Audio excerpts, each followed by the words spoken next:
Let's receive one more breath together. Inhale. Hello, everyone. My name is Alexandre. Alex, I'm very excited to be here with you. We're going to spend 5 weeks together every Tuesday. This is the second week. If you hit me, or I'll put the link to the first week. The intention is to share some 1 hour connection where I'm talking about, for me, key essential elements of breathwork that are maybe not always honored, that I feel are absolutely essential to creating a powerful transformational experience as breathwork is taking over the world. I think, yeah, I just feel like I want to be sharing my perspective and what makes my approach maybe different from other approaches. So if you're interested, my training is either online or in person. I offer a GPVA, which is a Global Professional Breathwork Alliance certification over a 2 year program. But I can also have shorter programs, 3 weeks in Bali or 6 months online, self-paced. So flexibility for everyone to be joining depending on the level of the certification you wish to receive. But know that it's a certification, I hope, done with the highest level of integrity. That's the intention anyway. And I think maybe that's what I want to talk about today, because I want to talk about maybe, in my experience, the one single aspect of breathwork that is the least honored in the session that I attend. Um, just a few weeks ago, I joined. Actually, I've done that a few times. Someone extremely famous, extremely successful as a breathwork facilitator. And it was amazing. I was feeling jealous and triggered because, man, the music was the best. The words shared by the facilitator was amazing. And I just felt, man, I don't know if you have that, but that feeling that I'm not worthy, I'm not good enough. Those guys do just a better job, and I wish I had a better DJ skills, and maybe I had um, the ability to find the right words when guiding the breath. And yeah, I just felt a little bit like a fraud, even. Uh, but then what happened next is, and during this incredible breathwork session, I released a lot. I had lost my father and I needed a space to be held. And I got exactly that. I cried, I released like crazy. It was beautifully cathartic. But then what happened next is there was no space, proper space for integration. There was just a space, maybe 15 minutes for a few shares to happen. And people who shared were happy they shared. And that's it. It was just okay. We share, we honor the person who shares, and then we close because, well, it's a container, it's a 2 hour session, part of a studio, and this is all that is available. And this session was extremely powerful, but also left me extremely dysregulated.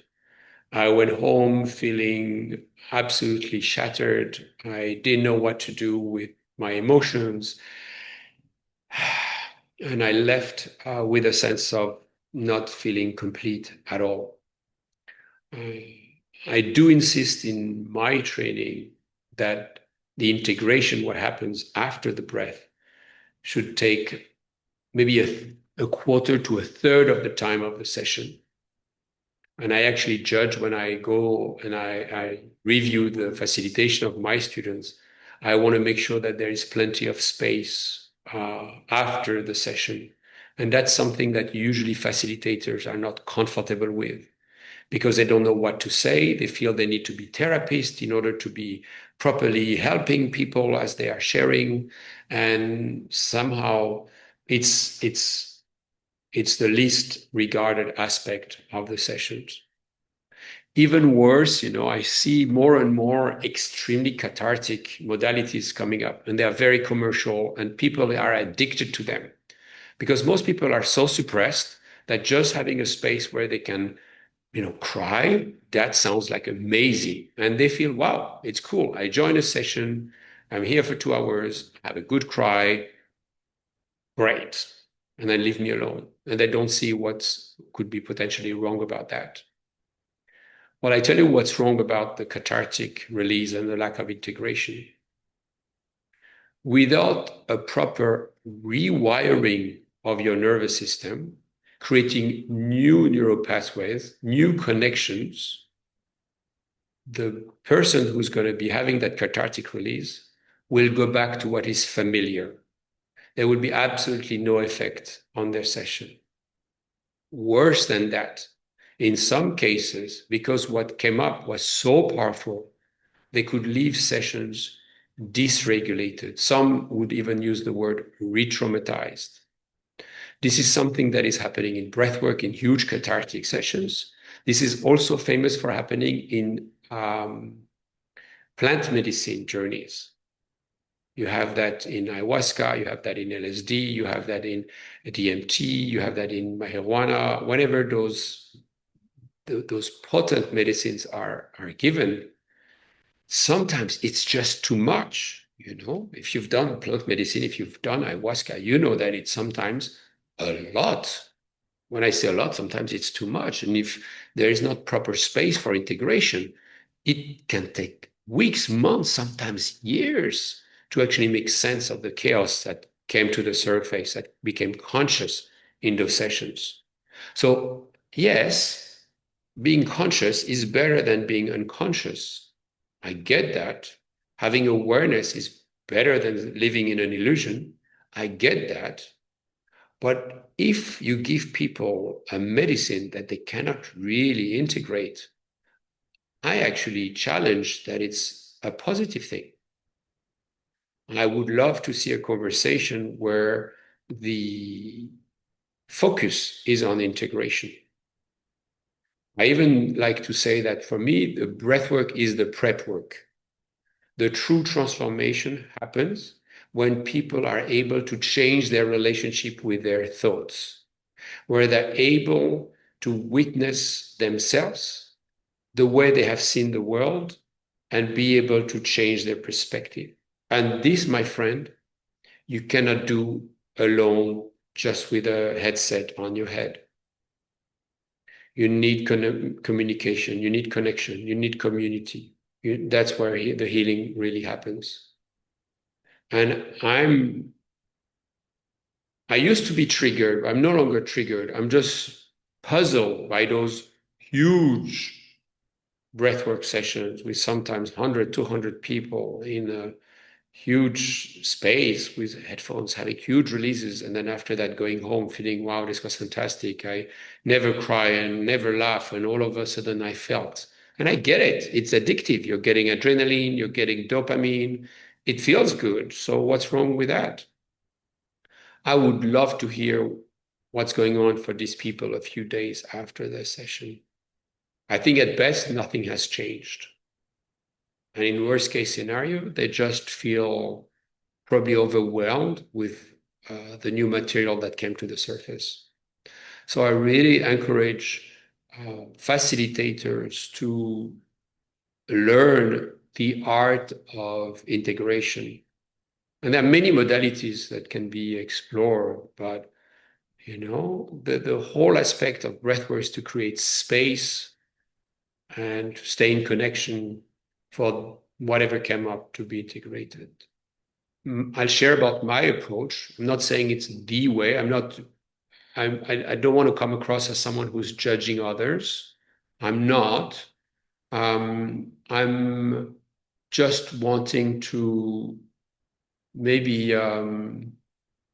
just stress the importance of, that's why I love being part of GPBA, just the idea of having ongoing support for people so they can fully integrate their experience rather than just consider breathwork like a yoga class. Okay, go and do 2 hours and then back to your life.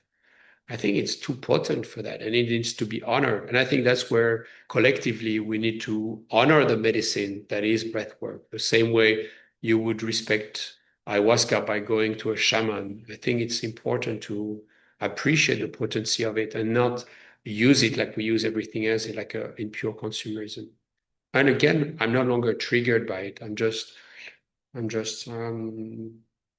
happy to also debate if some of you are disagreeing about it. Like happy to do that. So what I see often is facilitators like to be in control.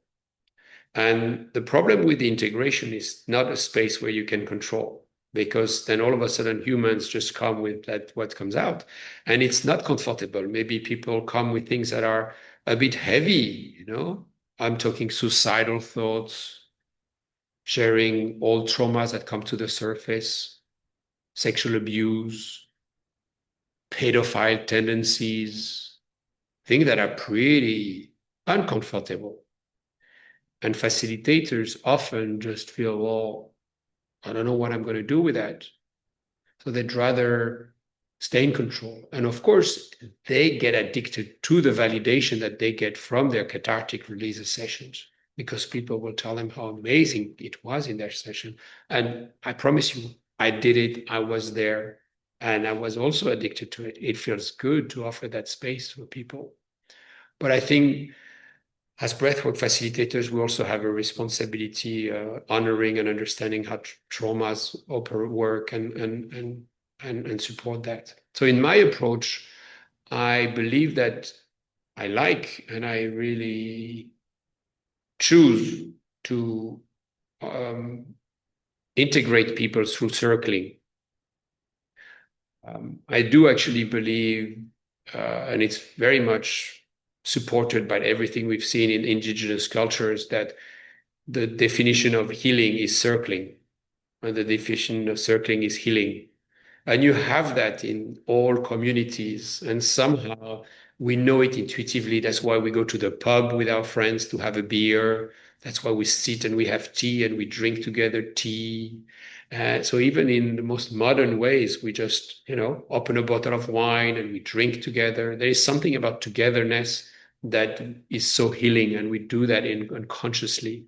You dance in circle in the club, and it's just natural that coming in connection and not being connection with one person, but with a group of people is healing. And that's the other thing, is very much a lot of facilitators are wanting to remain the center of attention. They come wanting to be celebrated and honored. And I do believe that we are facilitators. We're not leaders. We're not teachers. We're just there to as guardians of guidelines, but that's pretty much it. And I think that's what creates transformational spaces, when it's not about one person, but about the community, about the togetherness.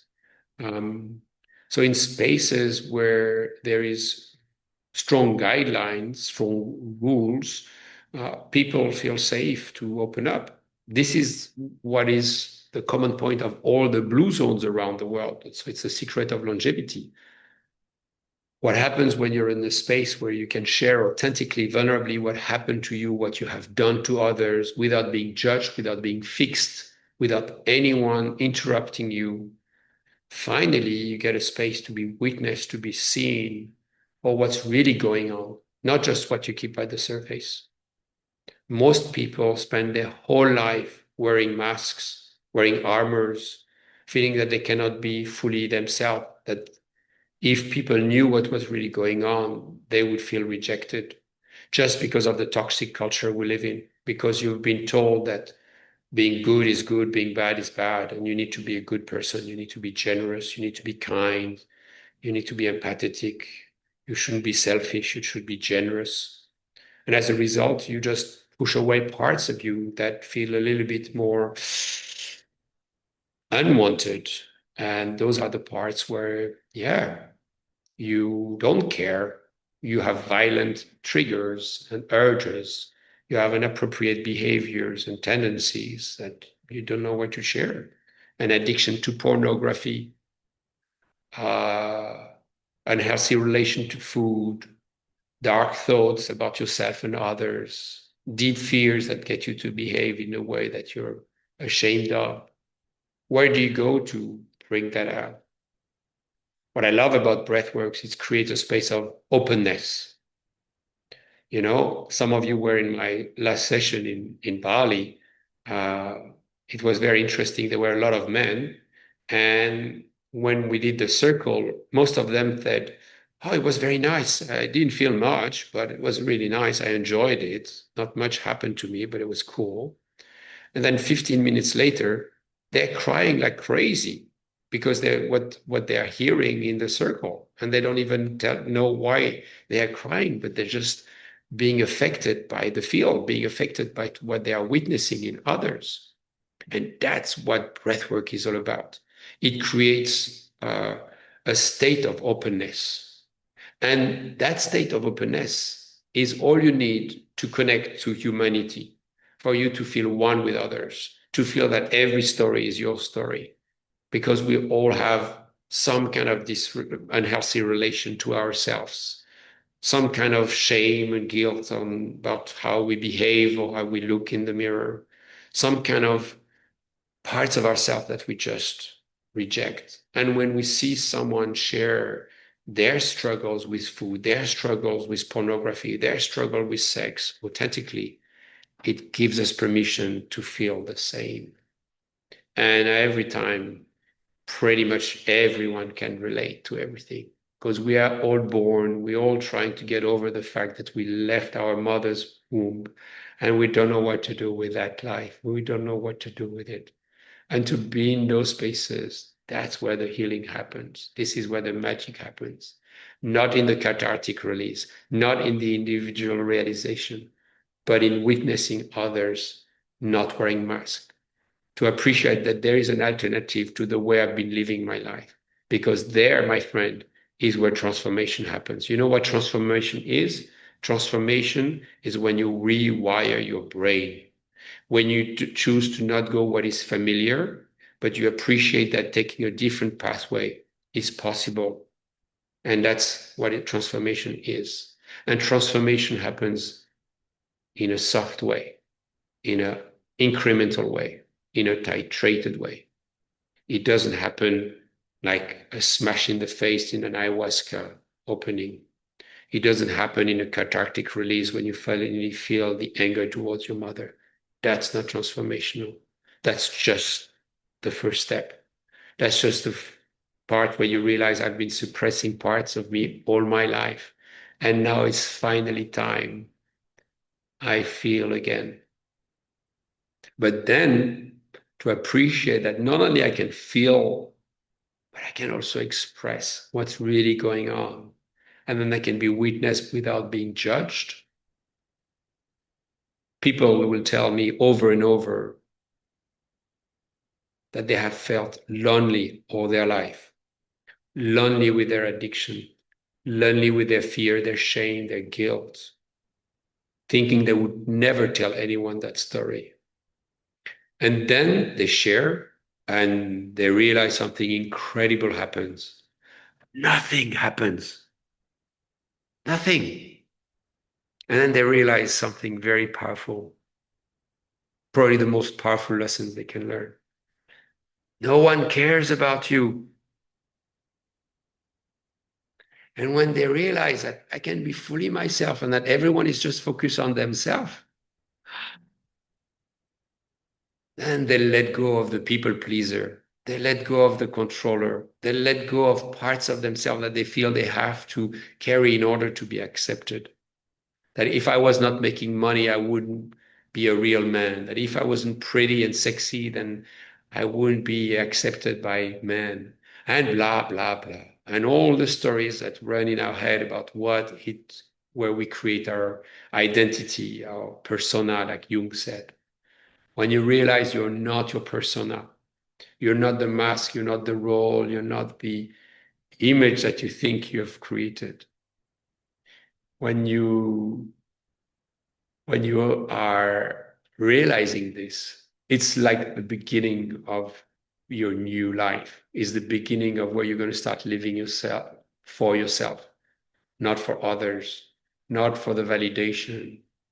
And you stop wanting more followers, wanting more millions, more. And you start living for yourself and you start doing things for you because it feels good. And you realize that selfish is not a crime, that I can be doing things for myself without being a narcissist, ooh, and all those labels that we love putting on people and then we love throwing on social media. And when you see someone express their authentic self and you get the permission to do the same, it liberates. So that, my friend, is how we do integration in my sessions. And that is one way to go about it. But I think it's a very easy way to go about it. So it's no longer about me as a facilitator. Actually, my job is extremely easy because I'm not going to give answers. I'm not going to say something smart to the breather or the person who shares. I'm just going to open up and I'm going to say, I wonder if someone else is resonated with that. Raise your hand. I wonder if you want to hear impact that you're having on others. And then all of a sudden they hear others. When someone shares something very intimate and they realize that they are giving permission to someone else to share the same, they reclaim that power. All of a sudden, sharing about their shameful part is empowering, is liberating for someone else. And that's something that liberates. Now they are creating a new story in their mind. Now they are rewiring their neural pathways. And that is transformation. Because remember, the brain will always go for what is familiar. Right? So we need to change that familiarity. How? By practicing it. The more we practice those spaces, the more people realize, I am safe to be myself. And actually, they break an incredible paradigm that has ruined all their life. The deep feeling deep down that they have to choose between authenticity and belonging, that they have to compromise themselves, lose themselves in order to be loved.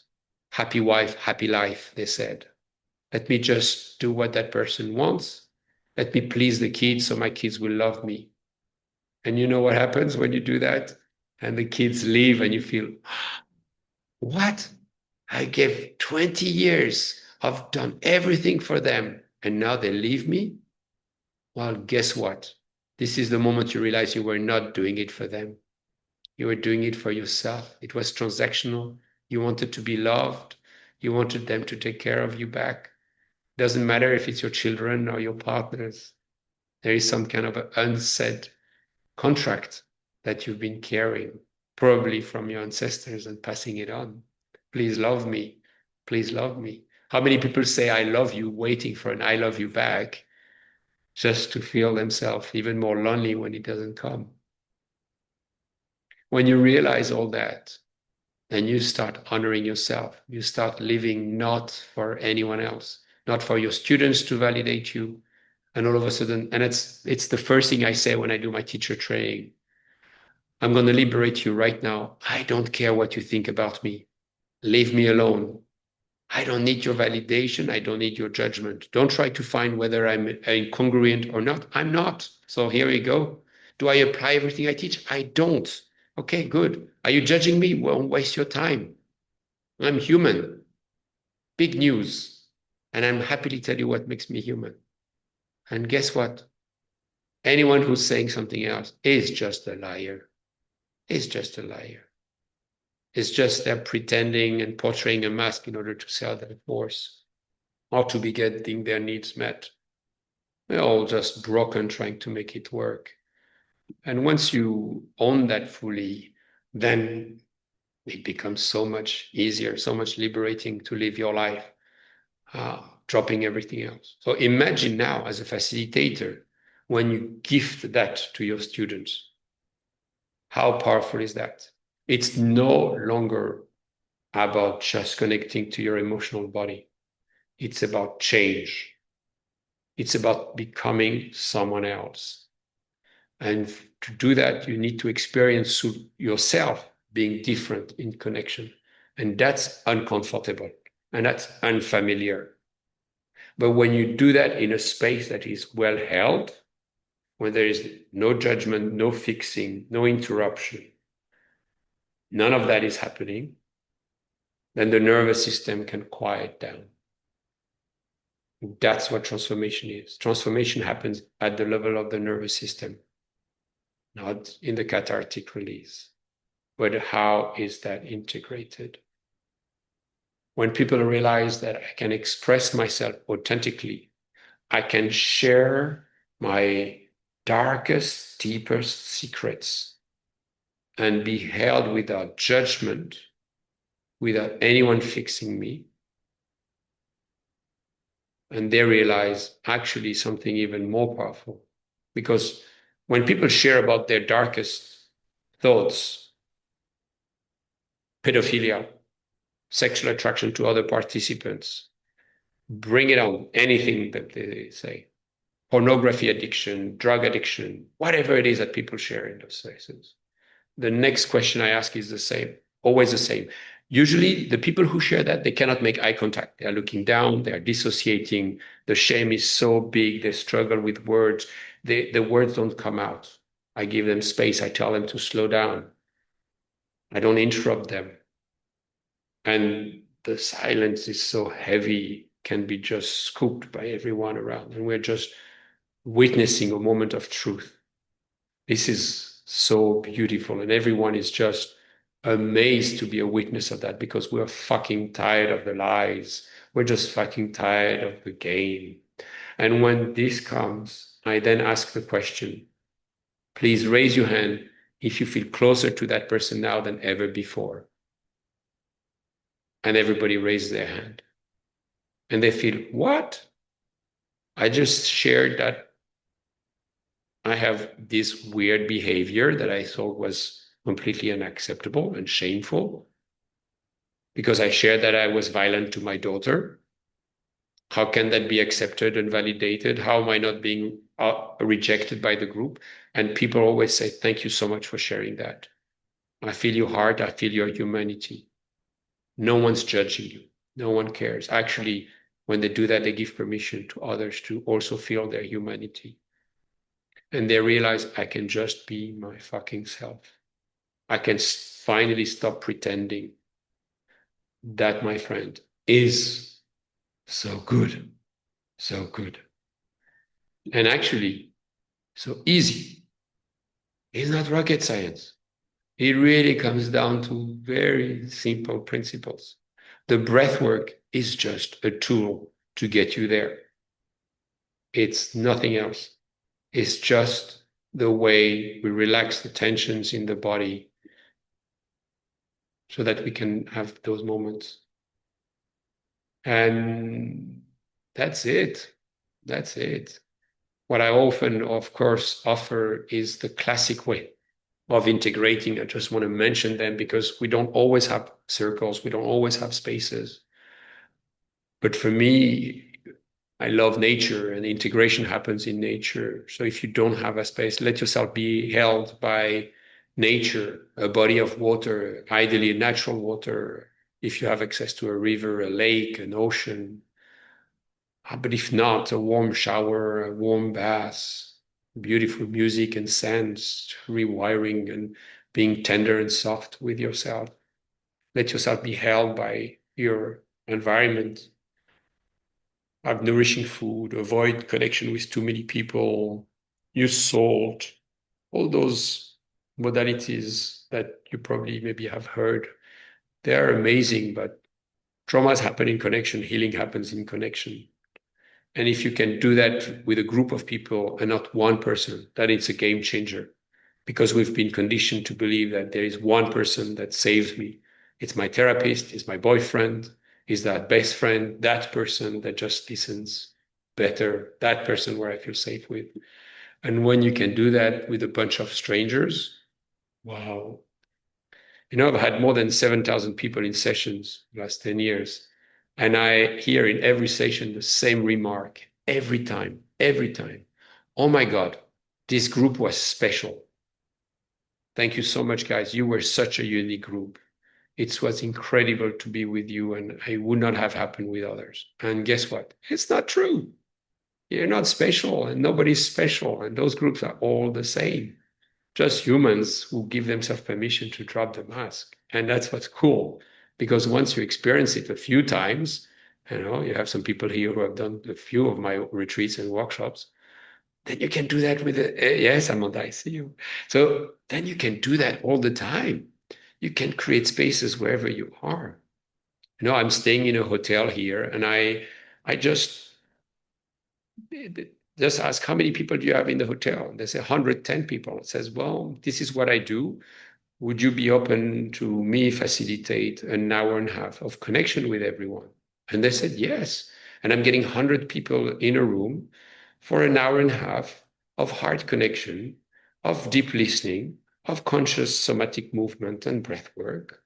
And then after that, we're going to be ready for something called Nyepi, the day of silence, and preparing for one of the most holy days in the world, in any spaces around the world. For one day, the whole island becomes quiet. There is no lights, there is no airplane, there is no restaurants, there is no fire, there is no doing. It's just one day of being. And we'll be guiding that just randomly. Why I'm sharing that is because you don't have to facilitate breathwork sessions. Once you learn to facilitate, you do it for everyone around you. Doesn't matter if it's your children, your partner, or random clients you're going to find in this hotel tomorrow. I'll post some photos. It's going to be quite cool, I'm sure. And it's fantastic to bring this medicine to people who didn't even know about that they needed it, and reconnecting them with themselves. So yeah, that's a little bit what I had for you, my friends, today. If you want to ask questions or share your perspective, please raise your hand electronically. Know that I will add you as a co-host, so you'll appear in the recording. So yeah, let's receive one breath. Ah, thank you, Dirk. Appreciate you, brother. Can't wait to join you. Okay. Any question, any remark, anyone who wants to? And I very much welcome contradiction. So anything and everything.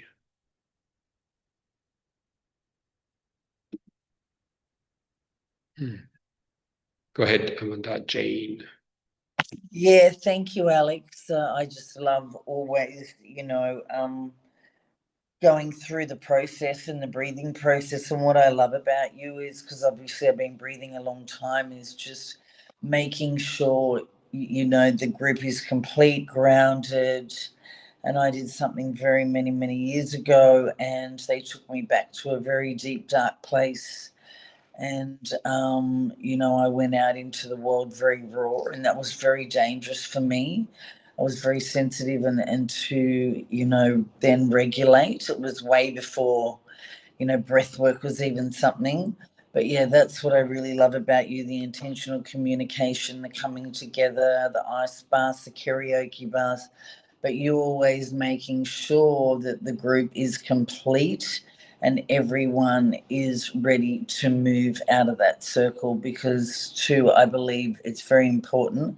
And I had something at a festival, and this guy was amazing, there was a full room, but I was just like, I got to get out of here, because it was just, it was really, yeah, it wasn't, I didn't feel safe and I didn't feel stable in that room. So thank you. And for anyone listening, I'm a real believer, and I love that you do that. And I love the way that you run the courses and really, tap into everyone. You have this innate ability to tap right in.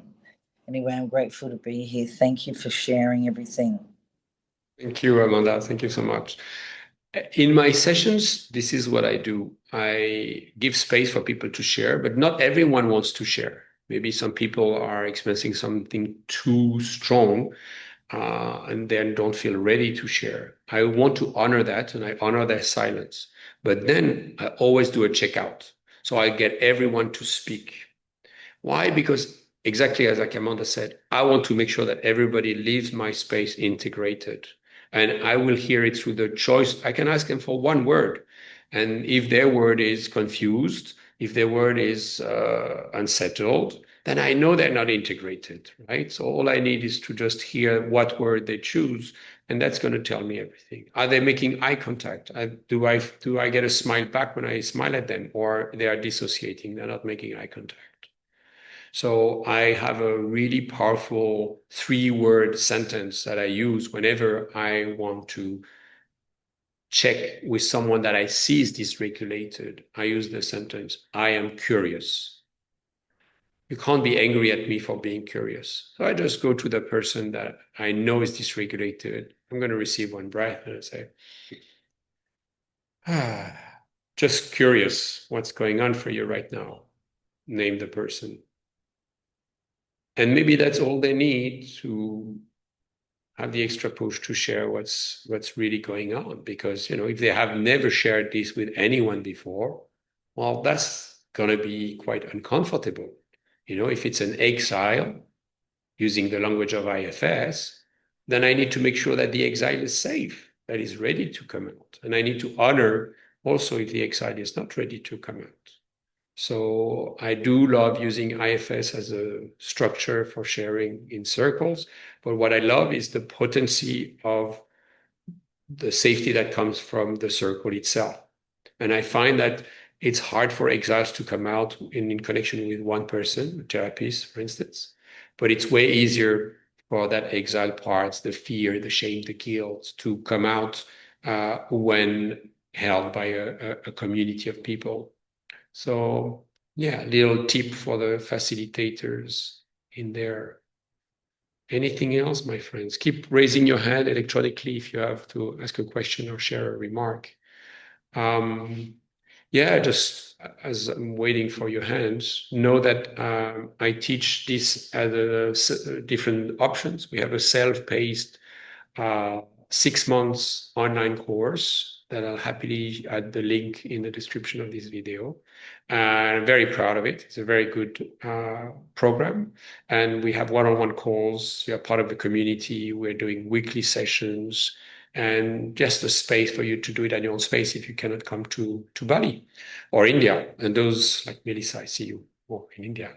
But for everyone else, we do sessions regularly 4 times a year in Bali and once or twice a year in India as well. So happily, and maybe with Guy one day in Portugal. Why not?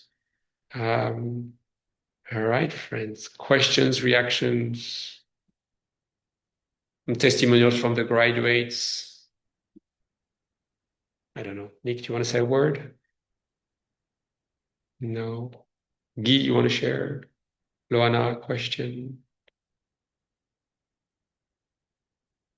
Anyone? Barbara, go ahead. Yeah, I think as well in integration, not only in integration, but in any case, what is important really to be able to listen, to really listen actively and not going there. And so I think that gives the people because it's my experience as well, then you really feel heard and seen, because this is very often what we lack a lot, because yeah, as with our parents as well, if we had like more siblings or whatever, we always feel like, we there was something short, so yeah, so really be present and listening and feeling as well, like the felt sense. I think that's very important as well, to feel the people, how they, what you said as well, like the eye contact, or how their body is moving when they talk, for example. Yes, 100%, Barbara. I fully agree with you. And the problem in most sessions is the facilitator is listening, thinking what he's going to say, because he feels he has some kind of reaction to have. And that's very difficult if you're truly listen and at the same time you're there thinking, how can I fix this person? What am I going to say that is good? Then you're not fully actively listening. So if you remove yourself the pressure of having to say anything, but instead you're just present and you just listen with your body and you let yourself be touched with what is being shared. And then you just even check in, says, one of the most powerful ways I help people is by empowering them, says, is there anything you need right now?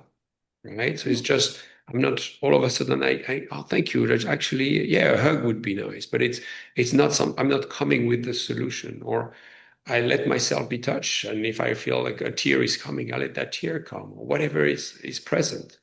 But this is the best gift you can give to someone, is the gift of making them feel fully heard, fully received in their share. And if you can let yourself be touched, that's why I love uh, authentic relating and the art of sharing impact that you're having. So when people say something and I share the impact that they're having, and I give space for others to share the impact, it's extremely potent. It's extremely powerful. And people feel, wow, my share was actually useful. I've had an impact right now, and I've triggered people, and whatever is coming out as a result, truly heard. That's an incredible experience. Yeah. Anything else? Anyone? Thank you, Barbara.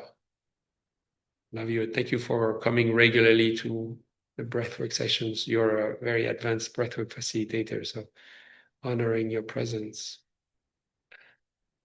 All right, my friends. Anything else anyone wish to bring? Questions on anything? You guys are so serious.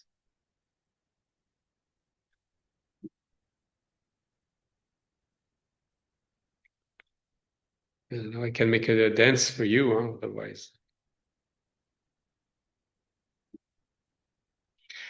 I think as a facilitator, I was having a discussion with Jason at the beginning of this call, and he was sharing about and asking about what's the mindset when you facilitate, and do you plan ahead a lot? And I think for me, the only thing that matters is to regulate my nervous system.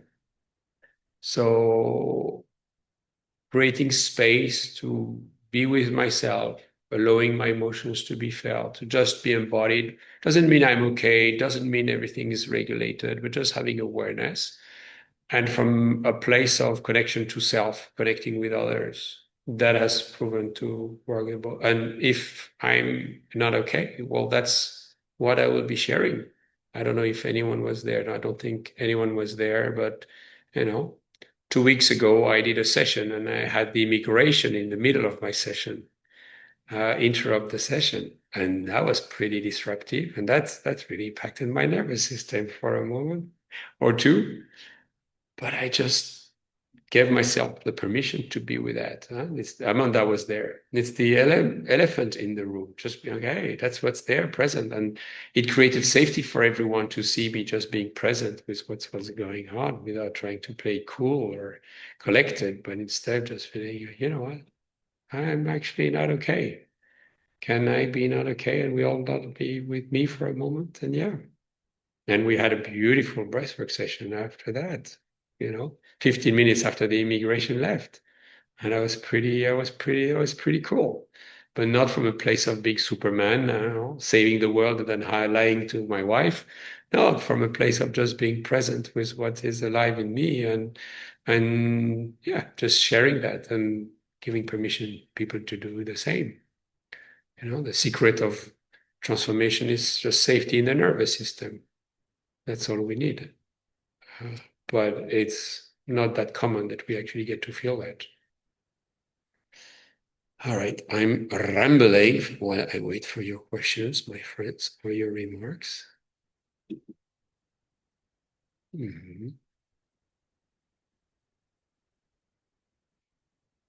Go ahead, Guy. Hey, Alex. Happy to see you this morning with these beautiful eyes of yours that are shining more than usually. Wondering if something is happening to you. But that's Yes, not my question. I have a really weird light in my face. That's my secret. That's the secret. Okay. No, I'm wondering if it happened to you in any of your session not to have anything heavy that came out of someone in the group, and instead other kind of powerful things during the session, but nothing heavy. Do you understand my question? Thank you for that. I think what I love in the session is this concept of welcoming everything. And you would be surprised how many people suppress joy. And sometimes what they're experiencing is a moment of pleasure, or it's a moment of inner peace. And actually, that can be heavy for them because they realize how disconnected they are from joy or from pleasure, and that they felt that and it was not so familiar. So I've done a lot of work on letting go of results, of not caring about what comes out of the sessions, but just being witness of what comes. But my experience is that it doesn't matter if something, to use your word, heavy comes or doesn't come. The integration is going to be triggering as anyone is going to start sharing. And maybe they're going to start sharing that they feel love, and it's going to trigger someone else that feels, you know what, I'm jealous. I don't know if I've ever felt love. So from this place of vulnerability, just beautiful things come.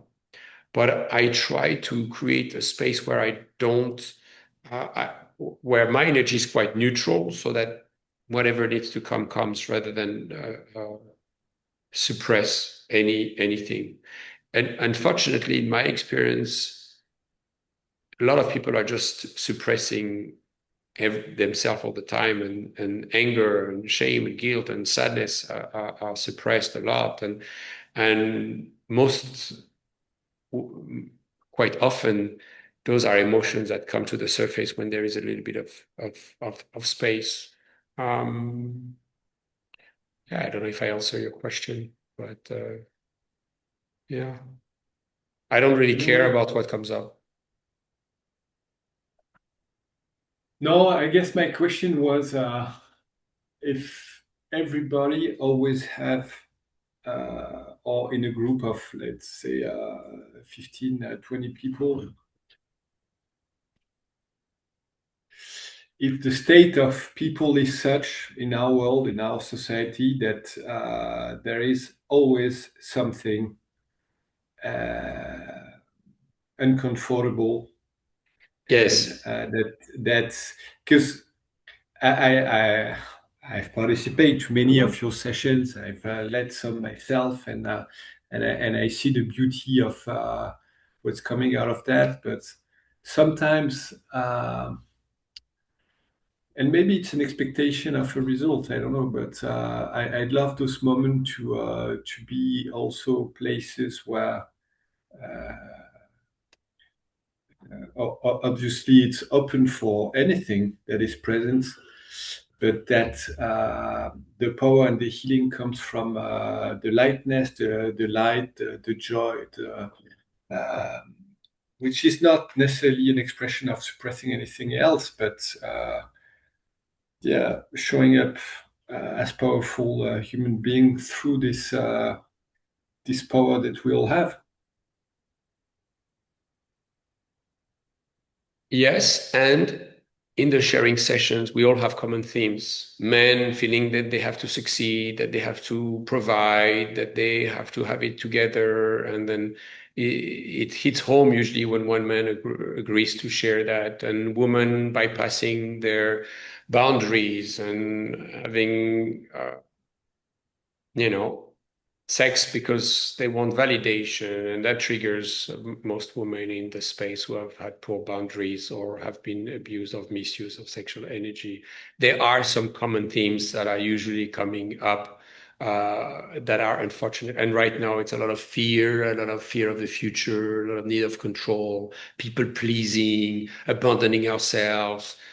Just those are themes that are just universal, and we all want the same, and we just go on some kind of different version of the same story. So yeah, thank you, brother. But I have introduced now ice bath karaoke sessions in my workshops, and we have those incredible hours of just pure laughter and joy, and it's fantastic as well. So having the space for both to be there together. So it's not all about being heavy all the time.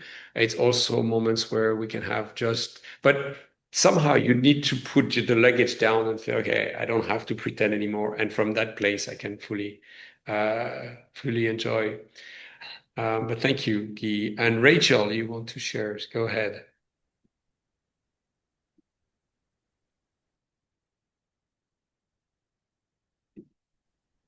Hi, can you hear me? Yeah. Yep.